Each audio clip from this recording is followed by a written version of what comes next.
Conto da Ilha Desconhecida, José Saramago. Um homem foi bater à porta do rei e disse-lhe: "Dá-me um barco." A casa do rei tinha muitas portas, mas aquela era a das petições. Como o rei passava todo o tempo sentado à porta dos obséquios, entenda-se, os obséquios que lhe faziam a ele.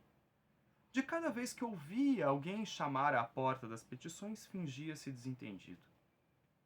E só quando o ressoar contínuo da aldraba de bronze se tornava mais que notório, escandaloso, tirando o sossego à vizinhança, as pessoas começavam a murmurar: "Que rei temos nós que não nos atende?"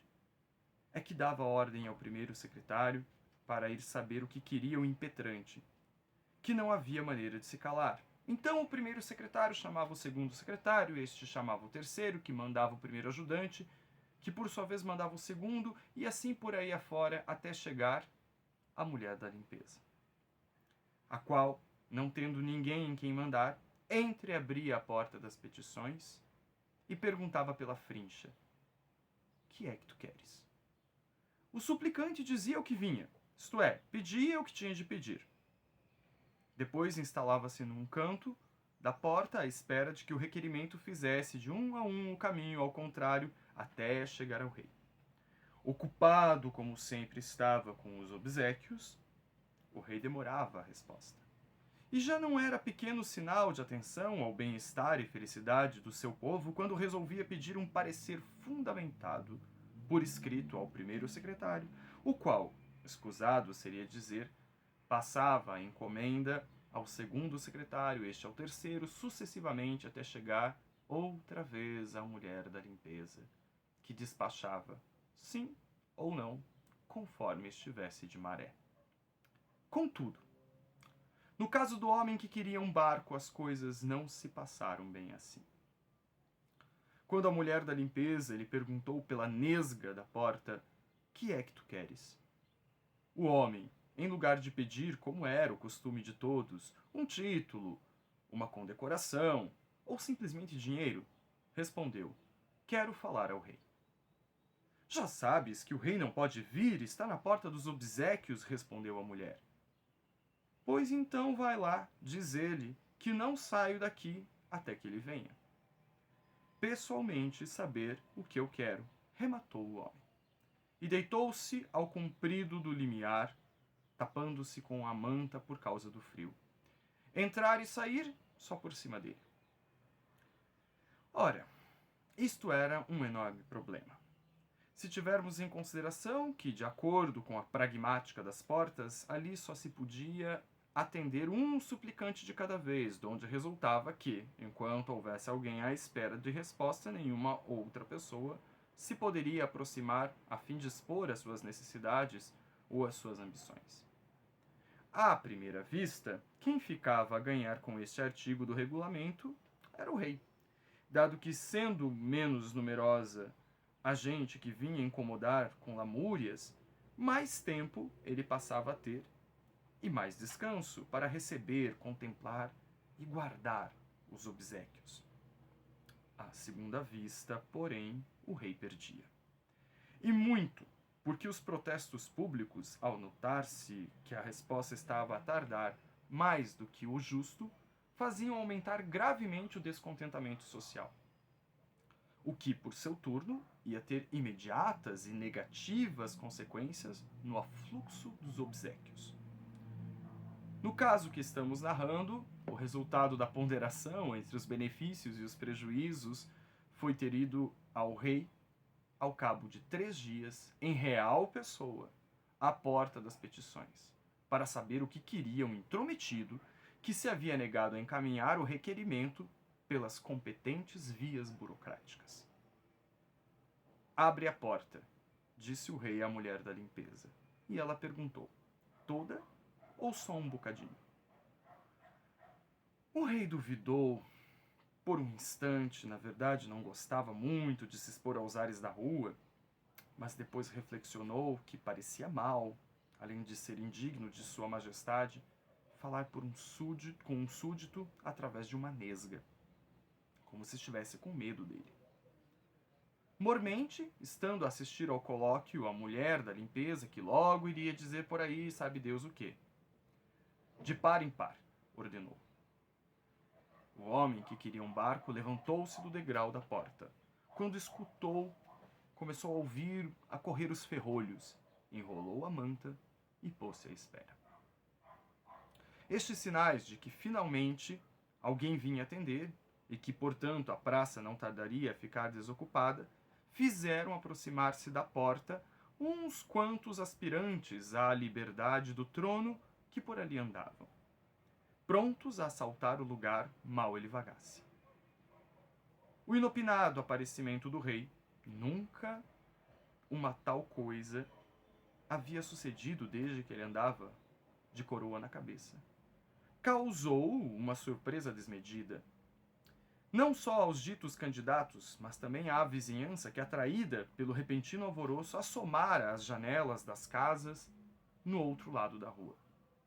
A única pessoa que não se surpreendeu por aí além foi o homem que tinha vindo pedir o barco. Calculara ele e acertara na previsão que o rei, mesmo que demorasse 3 dias, haveria de sentir-se curioso de ver a cara de quem, sem mais nem menos, com notável atrevimento, o mandara chamar. Repartido, pois, entre a curiosidade de que não pudera reprimir e o desagrado de ver tanta gente junta, o rei, com o pior dos modos, perguntou 3 perguntas seguidas. Que é que queres? Por que não foi que disseste logo o que querias? Pensarás tu que eu não tenho mais nada que fazer? Mas o homem só respondeu à primeira pergunta. Dá-me um barco, disse. O assombro deixou o rei de tal modo desconcertado que a mulher da limpeza se apressou a chegar-lhe uma cadeira de palhinha, a mesma que ela própria se sentava quando precisava de trabalhar de linha e agulha, pois, além da limpeza, tinha também a sua responsabilidade alguns trabalhos menores de costura no palácio, como passajar as peúgas dos pajens. Mal sentado, porque a cadeira de palhinha era muito mais baixa que o trono, o rei estava a procurar melhor maneira de acomodar as pernas, ora encolhendo-as, ora estendendo-as para os lados, enquanto o homem que queria um barco esperava com paciência a pergunta que se seguiria. E tu, para que queres um barco, pode-se saber? Foi o que o rei de facto perguntou quando finalmente se deu por instalado com sofrível comodidade na cadeira da mulher da limpeza. Para ir à procura da ilha desconhecida, respondeu o homem. Que ilha desconhecida? Perguntou o rei, disfarçando um riso, como se estivesse na sua frente um louco varrido, dos que têm a mania das navegações. A quem não seria bom contrariar logo de entrada. A ilha desconhecida, repetiu o homem. Disparate! Já não há ilhas desconhecidas? Quem foi que te disse, rei, que não há mais ilhas desconhecidas? Estão todas nos mapas? Nos mapas estão só as conhecidas. E que ilha desconhecida é essa que queres ir à procura? Se eu te pudesse dizer, então não seria desconhecida. A quem ouviste tu falar? Perguntou o rei, agora mais sério. A ninguém. Nesse caso, porque teimas em dizer que ela existe? Simplesmente porque é impossível que não exista uma ilha desconhecida. E viestes aqui para me pedir um barco. Sim, vim aqui para pedir-te um barco. E tu quem és, para que eu te dê? E tu quem és, para que não me des? Sou o rei desse reino, os barcos do reino me pertencem todos. Mais lhes pertencerás tu a eles do que eles a ti. Que queres dizer? Perguntou o rei, inquieto. Que tu sem eles és nada. E que eles, sem ti, poderão sempre navegar. As minhas ordens com os meus pilotos, com os meus marinheiros, não te peço marinheiros, nem piloto, só te peço um barco. E essa ilha desconhecida, se a encontrares, será para mim? A ti, rei, só te interessam as ilhas conhecidas. Também me interessam as desconhecidas, quando deixam de o ser, talvez esta não se deixe conhecer.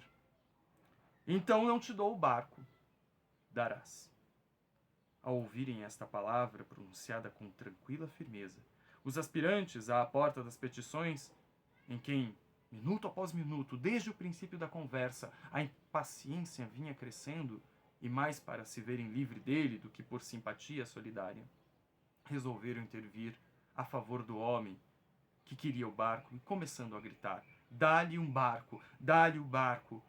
O rei abriu a boca para dizer à mulher da limpeza que chamasse a guarda do palácio a vir restabelecer imediatamente a ordem pública e impor a disciplina.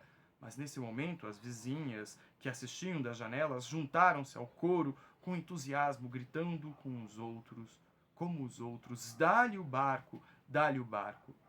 Perante uma tão inaudível manifestação da vontade popular, e preocupado com o que nesse meio tempo já havia perdido na porta dos obséquios, o rei levantou a mão direita a impor silêncio e disse: vou dar-te o barco, mas a tripulação terás de arranjá-la tu.